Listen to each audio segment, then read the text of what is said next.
Welcome aboard, fellow enthusiasts, as we embark on another incredible video. Hello and a warm welcome to our channel.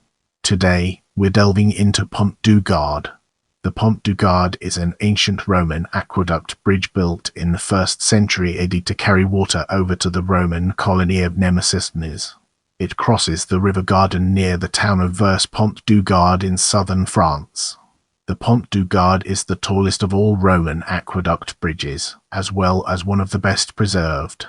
It was added to UNESCO's list of World Heritage Sites in 1985 because of its exceptional preservation, historical importance, and architectural ingenuity. Let's now turn our attention to description and examine its role within a larger context. The bridge has 3 tiers of arches made from shelly limestone and stands 48.8 meters high. The aqueduct formerly carried an estimated 40,000 m of water a day over 50 kilometers to the fountains, baths and homes of the citizens of Nîmes. The structure's precise construction allowed an average gradient of 1 centimeters in 182.4 meters. It may have been in use as late as the 6th century, with some parts used for significantly longer, but lack of maintenance after the 4th century led to clogging by mineral deposits and debris that eventually stopped the flow of water. After the Roman Empire collapsed and the aqueduct fell into disuse, the Pont-du-Gard remained largely intact with a secondary function as a toll bridge. For centuries, the local lords and bishops were responsible for its upkeep, with a right to levy tolls on travelers using it to cross the river. Over time, some of its stone blocks were looted, and serious damage was inflicted in the 17th century. It attracted increasing attention starting in the 18th century, and became an important tourist destination. A series of renovations between the 18th and 21st centuries, commissioned by local authorities and the French state, culminated in 2000 with opening of a new visitor center and removal of traffic and buildings from the bridge and area immediately around it. Today it is one of France's most popular tourist attractions, and has attracted the attention of a succession of literary and artistic visitors. In the next phase, we'll be immersing ourselves in the realm of route of the Nîmes aqueduct and exploring its real-world applications. From the upright earth Roman aqueduct from Fontaines near us to Nemausus passes over the Pont-du-Gard, and many other significant bridges not to scale. The location of Nemausus was somewhat inconvenient when it came to providing a water supply. Plains lie to the city's south and east, where any sources of water would be at too low an altitude to be able to flow to the city, while the hills to the west made a water supply route too difficult from an engineering point of view. The only real alternative was to look to the north and in particular to the area around Usetia-Us, where there are natural springs. The Nîmes aqueduct was built to channel water from the springs of the Fontaines near us to the Castellum Divisorum repartition basin in Nemausus. From there, it was distributed to fountains, baths and private homes around the city.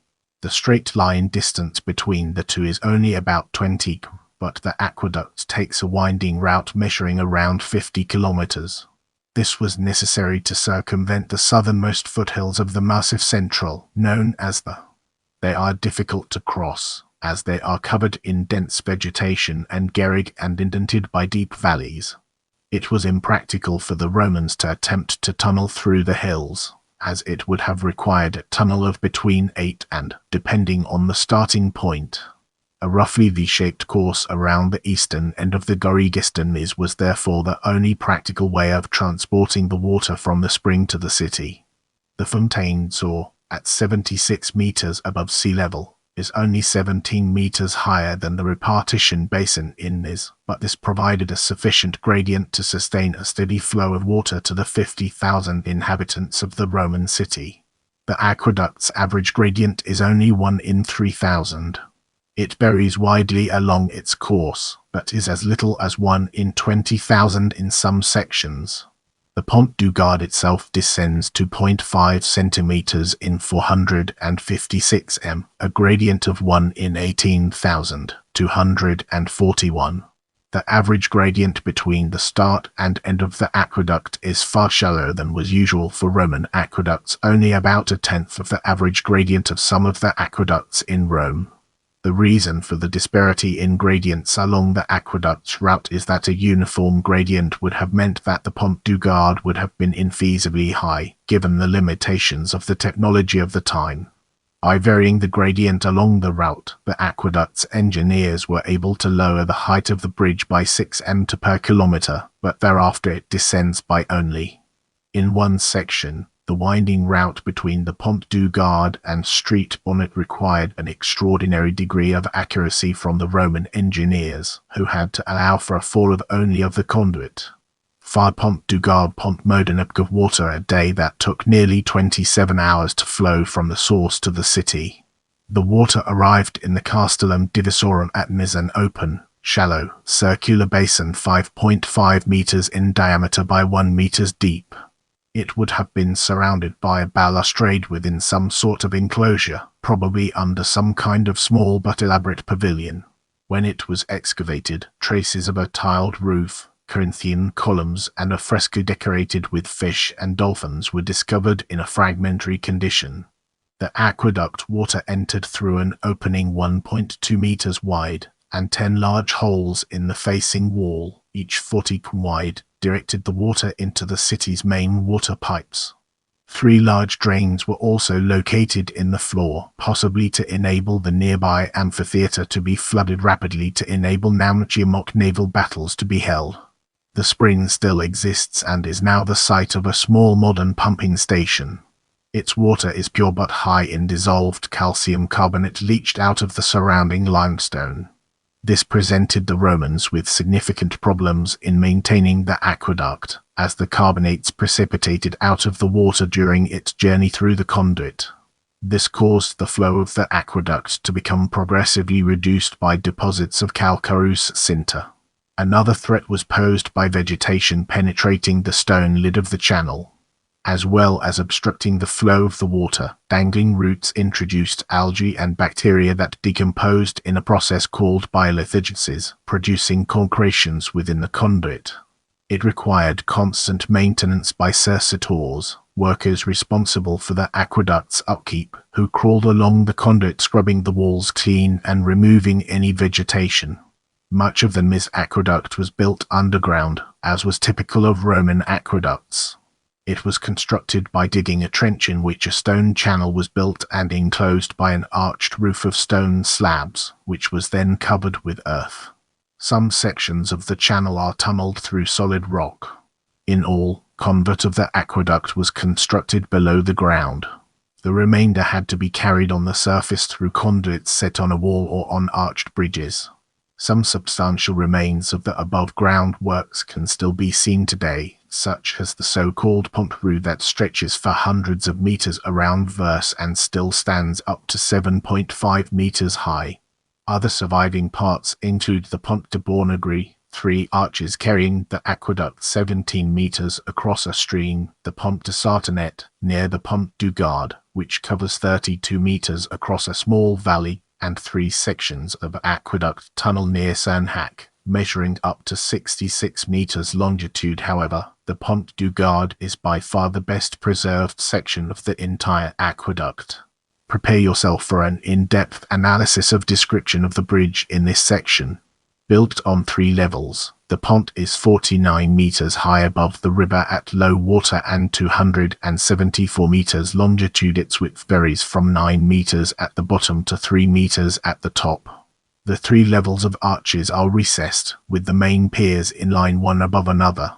The span of the arches varies slightly, as each was constructed independently to provide flexibility to protect against subsidence. Each level has a differing number of arches.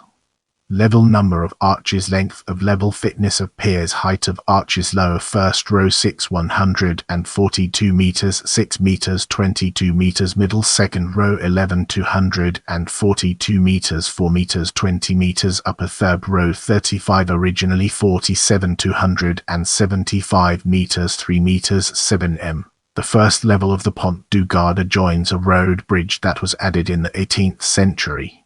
The water conduit or specus, which is about high and 1.2 meters wide, is carried at the top of the third level.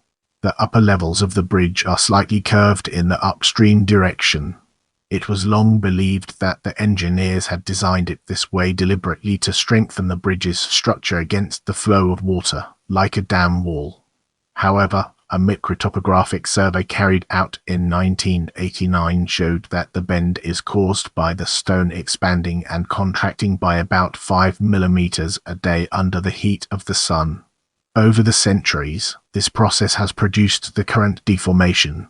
The Pont-du-Gard was constructed largely without the use of mortar or clamps. It contains an estimated 50,400 tons of limestone with a volume of some 21,000. Some of the individual blocks weigh up to 6 tons. Most of the stone was extracted from the local quarry of Estel located approximately 700 m downstream on the banks of the Gardon River. The coarse-grained, soft reddish shelly limestone, known locally as pierre de Vers, lends itself very well to dimension stone production. The blocks were precisely cut to fit perfectly together by friction and gravity, eliminating the need for mortar. The builders also left inscriptions on the stonework conveying various messages and instructions. Many blocks were numbered and inscribed with the required locations, such as front dextre or front sinistre, front right or front left, to guide the builders. The method of construction is fairly well understood by historians. The patron of the aqueduct, a rich individual or the city of Nîmes itself, would have hired a large team of contractors and skilled labourers. A surveyor or mentor planned the route using a grommer for sighting, the chorobates for levelling, and a set of measuring poles 5 or 10 Roman feet longitude. His figures and perhaps diagrams were recorded on wax tablets, later to be written up on scrolls. The builders may have used templates to guide them with tasks that required a high degree of precision, such as carving the standardist blocks from which the water conduit was constructed. The builders would have made extensive use of cranes and block and tackle pulleys to lift the stones into place.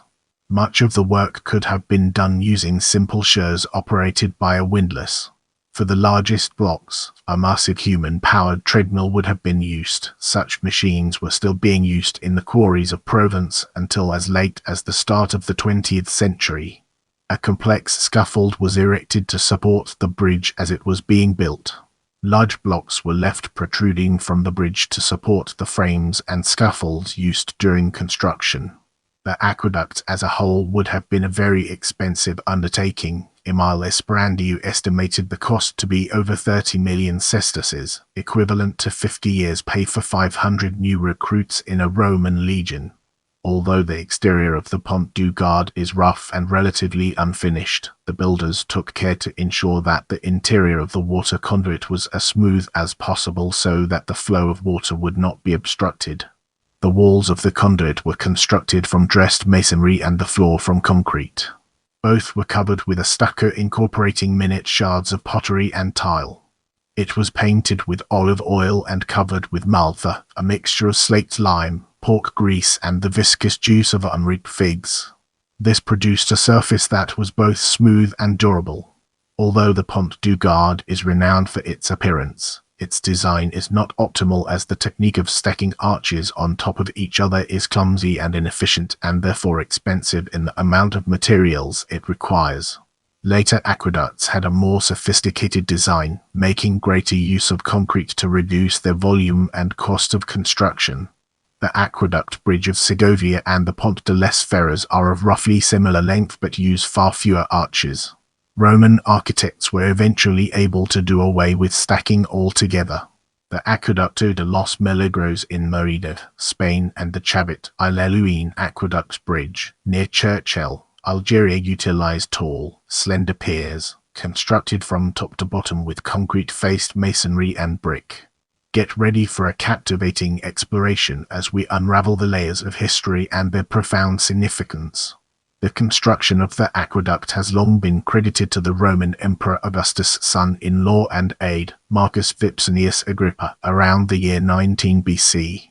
At the time, he was serving as aedile, the senior magistrate responsible for managing the water supply of Rome and its colonies. Sprandiu, writing in 1926, linked the construction of that aqueduct with Agrippa's visit to Narbonensis in that year. Newer excavations suggest that construction may have taken place between 40 and 60 AD. Tunnels dating from the time of Augustus had to be bypassed by the builders of the Nîmes aqueduct, and coins discovered in the outflow in Nîmes are no older than the reign of the Emperor Claudius AD. On this basis, a team led by Wilhelm Faber has argued that the aqueduct must have been completed around the middle of the 1st century AD. It is believed to have taken about 15 years to build, employing between 800 and 1,000 workers. From the 4th century onwards, the aqueduct's maintenance was neglected as successive waves of invaders disrupted the region. It became clogged with debris, incrustations, and plant roots, greatly reducing the flow of the water. The resulting deposits in the conduit, consisting of layers of dirt and organic material, are up to 50 centimeters thick on each wall. An analysis of the deposits originally suggested that it had continued to supply water to Nîmes until as late as the 9th century, but more recent investigations suggest that it had gone out of use by about the 6th century, though parts of it may have continued to be used for significantly longer. Although some of its stones were plundered for use elsewhere, the Pont-du-Gard remained largely intact. Its survival was due to its use as a toll bridge across the valley. In the 13th century, the French king granted the seigneurs of Uz the right to levy tolls on those using the bridge. The right later passed to the bishops of Uz. In return, they were responsible for maintaining the bridge in good repair. However, it suffered serious damage during the Urs when Henry, Duke of Rohan, made use of the bridge to transport his artillery during the wars between the French royalists and the Huguenots, whom he led. To make space for his artillery to cross the bridge, the Duke had one side of the second row of arches cut away to a depth of about 1/3 of their original thickness. This left a gap on the lowest deck wide enough to accommodate carts and cannons, but severely weakened the bridge in the process. In 1703, the local authorities renovated the Pont-du-Gard to repair cracks, fill in ruts, and replace the stones lost in the previous century. A new bridge was built by the engineer Henry Pittock in next to the arches of the lower level, so that the road traffic could cross on a purpose-built bridge. The novelist Alexandre Dumas was strongly critical of the construction of the new bridge, commenting that it was reserved for the 18th century tradition, a monument which the barbarians of the 5th had not dared to destroy. The Pont-du-Gard continued to deteriorate, and by the time Prosper Mérimée saw it in 1835, it was at serious risk of collapse from erosion and the loss of stonework. Napoleon III, who had a great admiration for all things Roman, visited the Pont-du-Gard in 1850 and took a close interest in it. He approved plans by the architect Charles Layson to repair the bridge in a project which was carried out between 1855 and 1858, with funding provided by the Ministry of State. The work involved substantial renovations that included replacing the eroded stone, infilling some of the piers with concrete to aid stability, and improving drainage by separating the bridge from the aqueduct. Stairs were installed at one end and the conduit walls were repaired, allowing visitors to walk along the conduit itself in reasonable safety. There have been a number of subsequent projects to consolidate the piers and arches of the Pont-du-Gard. It has survived 3 serious floods over the last century. In 1958, the whole of the lower tier was submerged by a giant flood that washed away other bridges, and in 1998 another major flood affected the area. A further flood struck in 2002, badly damaging nearby installations. The Pont-du-Gard was added to UNESCO's list of World Heritage Sites in 1985 on the criteria of human creative genius, testimony to cultural tradition, significance to human history. The description on the list states, the hydraulic engineers and architects who conceived this bridge created a technical as well as artistic masterpiece. In the next phase, we'll be immersing ourselves in the realm of tourism and exploring its real-world applications. The Pont-du-Gard has been a tourist attraction for centuries. The outstanding quality of the bridge's masonry led to it becoming an obligatory stop for French journeyman masons on their traditional tour around the country's sea companions du Tour de France, many of whom have left their names on the stonework. From the 18th century onwards, particularly after the construction of the new road bridge, it became a famous staging post for travelers on the Grand Tour and became increasingly renowned as an object of historical importance and French national pride. The bridge has had a long association with French monarchs seeking to associate themselves with a symbol of Roman imperial power. King Charles IX of France visited in 1564 during his grand tour of France and was greeted with a grand entertainment laid on by the Duc-d'Uz. 12 young girls dressed as nymphs came out of a cave by the riverside near the aqueduct and presented the king with pastry and preserved fruits. A century later, Louis XIV and his court visited the Pont-du-Gard during a visit to Nîmes in January 1660, shortly after the signature of the Treaty of the Pyrenees. In 1786, his great-great-great-grandson Louis XVI commissioned the artist Hubert Robert to produce a set of paintings of Roman ruins of southern France to hang in the king's new dining room at the Palace of Fontainebleau, including a picture depicting the Pont-du-Gard in an idealist landscape. The commission was meant to reassert the ties between the French monarchy and the imperial past. Napoleon III, in the mid-19th century, consciously identified with Augustus and accorded great respect to Roman antiquities. His patronage of the bridge's restoration in the Eure was essential to its survival. By the Eure, the Pont-du-Gard had become a hugely popular tourist attraction but was congested with traffic. Vehicles were still allowed to drive over the 1743 road bridge and was cluttered with illegally built structures and tourist shops lining the riverbanks. As the architect Jean-Paul Vigier put it, the appetite for gain had transformed the Pont-du-Gard into a fairground attraction. In 1996, the General Council of the Guard Department began a major 4-year project to improve the area, sponsored by the French government, in conjunction with local sources, UNESCO and the EU. The entire area around the bridge was pedestrianised and a new visitor centre was built on the north bank, designed by Jean-Paul Vigier. The redevelopment has ensured that the area around the Pont-du-Gard is now much quieter due to the removal of vehicle traffic, and the new museum provides a much improved historical context for visitors. The Pont-du-Gard is today one of France's top 5 tourist attractions, with 1.4 million visitors reported in 2001. In this segment, we'll be unraveling the complexities of literary visitors and exploring its multifaceted nature. Since it became a tourist destination, many novelists and writers have visited the Pont-du-Gard and written of the experience. Jean-Jacques Rousseau was overwhelmed when he first visited it in 1738.